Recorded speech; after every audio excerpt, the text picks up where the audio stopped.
This video is attempting to briefly introduce people to the Taiwanese New Cinema by listing 5 films we feel personally give a comprehensive insight into key characteristics of the movement. To appreciate the significance of the New Cinema, you need a basic idea of Taiwanese cinema's history. So to make this easier, we've broken it down into 4 key eras. The first is the Japanese occupation era. This was the period where cinema was first introduced to Taiwan, unfortunately by the Japanese during the occupation in 1901. The films produced were primarily for Japanese audiences and were often incredibly derogatory in their depictions of the Taiwanese Aboriginals. Fortunately though, these films, and production altogether, were discontinued in 1937 due to the Sino-Japanese War. Then there was the Shanghai Exile era. This was when the nationalist government took over Taiwan from the Japanese in 1947, and filmmakers from Shanghai, who were exiled from the mainland due to the Civil War, emigrated over. These filmmakers were products of Shanghai's phenomenal golden age of cinema in the 1920s, 30s and 40s, and by the 1950s, used their experience to establish Taiwan's first sovereign film industry. Then there was the health realism era. As the 1960s approached and modernization expanded throughout Taiwan, the government began pushing the health realism melodrama on the film industry. In short, health realism just meant social propaganda, which attempted to push traditional moral values on a rapidly changing Taiwanese society. Despite some noble efforts from directors like Li Xing and Pei Qing-jue, this era ended by the 1970s and was replaced by a siege of romantic melodramas. And finally, the social realism era. In the 1970s, a wave of films began to emerge that were branded social realism. Though the films that were made were far from what you'd expect with such a title. They were more like exploitation films, if anything. The subject matters were fueled by sex, violence and gang culture, which compared to the previous film generations was a huge contrast. Many feel this extreme sidestep was a result of a reaction towards Taiwanese cinema's history of conservative censorship policies, especially regarding sex. Due to its creative limitations though, this era didn't last very long. This is where the New Wave comes in. During the early 1980s until the early 1990s, the first New Wave, or New Cinema, began to arise. It was kick-started more or less when 2 omnibus films were made to combat the then popular Hong Kong imports and the negative effects home video distribution was having on the local film economy. The 2 films were The Sandwich Man and In Our Time. They were produced to give several new Taiwanese filmmakers a chance to nurture a more local-focused identity into its national cinema. Before this, films made in Taiwan existed primarily to accommodate the mainland Chinese audiences, meaning issues and language dialects relevant to the Taiwanese people were commonly overlooked. The filmmakers who took part in these 2 anthology films would later make films relevant to both rural and urban Taiwanese issues, often using heavily naturalistic and minimalist aesthetics to depict the everyday lives of the local people. Culture academic Douglas Kellner referred to the movement as combining social realism with modernist aesthetics, so it's no surprise the films from this era are often compared to the likes of Yasujiro Ozu and Shimizu Hiroshi. Actually, Kellner's essay, New Taiwan Cinema in the 80s, is a great resource if you want a better insight into this era. We've attached a link to it in the description. But anyway, let's get to our list. Number 5, Kuei-Mei, a woman. This is a delicately told story about a young woman who marries an older widow and how she has to immediately inherit the role of mother to his offspring. The narrative is delivered episodically throughout her life, from her younger years and during the various difficulties of raising her family, in particular the hostilities from her stepdaughter, to her middle age where she is desperately trying to keep the family business afloat, while simultaneously dealing with the ever-increasing domestic tensions. Then finally her later years, in the almost unrecognisable modern Taiwan, where she is suffering from illness, and the family she fought to provide for over the years finally have to care for her. The film's director, Yi Chang, had a great knack for producing commercially appealing melodramas while still maintaining the patient and restrained tone that made the New Cinema films iconic. Unfortunately, despite producing some pretty impressive films, Yi Chang seems to have fallen off the radar regarding filmmaking, focusing more nowadays on his successful glass sculpting career. The film pretty much proves wrong the old critic's fallacy that episodic films are somehow low quality by default, and depicts the dramatic cultural and almost ecological changes Taiwan went through post-Japanese occupation. It's also one of the few, if not best, films from the first wave that reveals Taiwan's rapid cultural and environmental changes solely from the perspective of a woman. Number 4. Growing Up. Like many of the early new cinema films, this one is a nostalgic piece about the Taiwanese countryside, where the narrative is a projection of adolescent memory. Along with The Sandwich Man and In Our Time, Growing Up is one of the films many feel contributed to the launch of the new cinema, especially regarding its unsentimental take on themes like childhood and its naturalistic portrait of Taiwan's rural identities. Despite the film being so important to the origins of the movement, its director, Kun-Hou, is actually more known as a cinematographer, more specifically for his work with new cinema heavyweight Hsiao-Hsien. In fact, the screenplay was the first collaboration between Hou and Chu Tianwen, a partnership that would go on to produce some of Hou's most memorable films. Growing Up is told from the perspective of a character that is external to the protagonist. This really represents a characteristic key to most of the new cinema films, which is its observational and often impartial-like portrait of characters and their worlds. Also, like Kuei-Mei, the film is told through a coming-of-age episodic narrative. I've actually always thought Growing Up and Kuei-Mei would make a great double feature, hint hint festival programmers. Number 3. Straw Man. After an unexploded bomb lands on two brothers' farms during the final years of the Japanese occupation, the various families attempt to figure out what to do with it.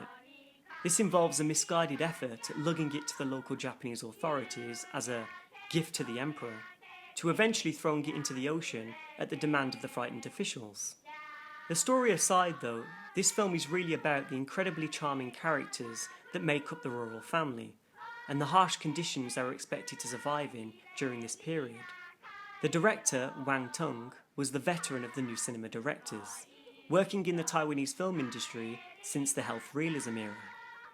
His previous film, A Flower in the Rainy Night, was actually his most significant film, and was one of the first success stories of the new cinema era, beating In Our Time both commercially and in the international film circuit. Despite not being as successful, we still feel Straw Man is the more relevant film to add to the list, as it was the first instalment of his nativist trilogy. These were 3 films that Wang Tung made throughout the First Wave era that aimed to focus on the countryside backdrop and the struggles the rural communities had to endure over the years. Like Growing Up, it's told from an external perspective, the scarecrow in this case. Almost like the film is from the perspective of the landscape, treating place like a character in itself. This emphasises how important Taiwan and the countryside was during this era of cinema. To such an extent, it was given an equal platform with the characters and their stories. Number 2. Taipei Story. The film is about a career-driven woman and the monotonous relationship she has with her husband, a baseball fanatic who doesn't share her ambitious desires and appears to be aimlessly stuck in the past, lingering on his failed attempt to migrate to the US. They move to a new Taipei apartment, which should be the beginning of their journey up in the world. However, she loses her job not long after their move, which not only holds back her career plans, but results in their marriage being exposed further for its obvious lack of passion. She eventually falls into a brief encounter-like affiliation with an architect from her old company, and in a typically reserved Edward Yang manner, suggestions of a possible affair are played with. Edward Yang is arguably the most important director of the movement, and he's commonly known as the ringleader. He used to hold meetings in his house with the other participants of the first wave to watch and discuss films. These meetings would prove to be an important component concerning the filmmaker's strong camaraderie and collective vision of Taiwanese cinema throughout the 1980s. Yang unfortunately died very young from a brain tumour, but his contribution to East Asian cinema was unprecedented. His intellect and legendary film knowledge shaped a unique form of authorship that propelled the new cinema to the influential status it is today. Unlike most of the other first wave films, Taipei Story focuses more on the isolation of urban life in Taiwan and the middle class struggle with alienation and identity, something that the second wave filmmakers like Tsai Ming-liang and Yu Wei-yen would focus more on in the 90s. This is probably because, unlike his peers, Yang came from a middle class family, so the cosmopolitan city with its privileged inhabitants is most likely where he could channel his authorship more authentically and more critically. The film also has an admirably downplayed performance by Hsiao-Hsien as the husband, who also co-wrote the screenplay. His character's fixation with the US is actually a telling insight into the existential implications Taiwan's rapid westernization had on its people. Number 1. The Time to Live, the Time to Die. As with most films by Hsiao-Hsien and the majority of films from this era, the story is deceptively simple, centering on a young boy growing up during the 1940s to 1960s, a time where his family were enduring a period of turbulence regarding their cultural identity. Like a lot of families from the north and south of the mainland at the time, they moved to Taiwan to flee the Civil War. This caused an elaborate contrast between the young and old generations. The Time to Live, the Time to Die delicately illustrates how the elder family members struggle to adapt in their new country, whilst the younger ones, like the boy, flourish. The older the boy gets, the more he distances himself from his family and their fading heritage. There's so much to be said about its director Hsiao-Hsien, so much so in fact, we dedicated a whole video introduction to him, which we recommend you watch also.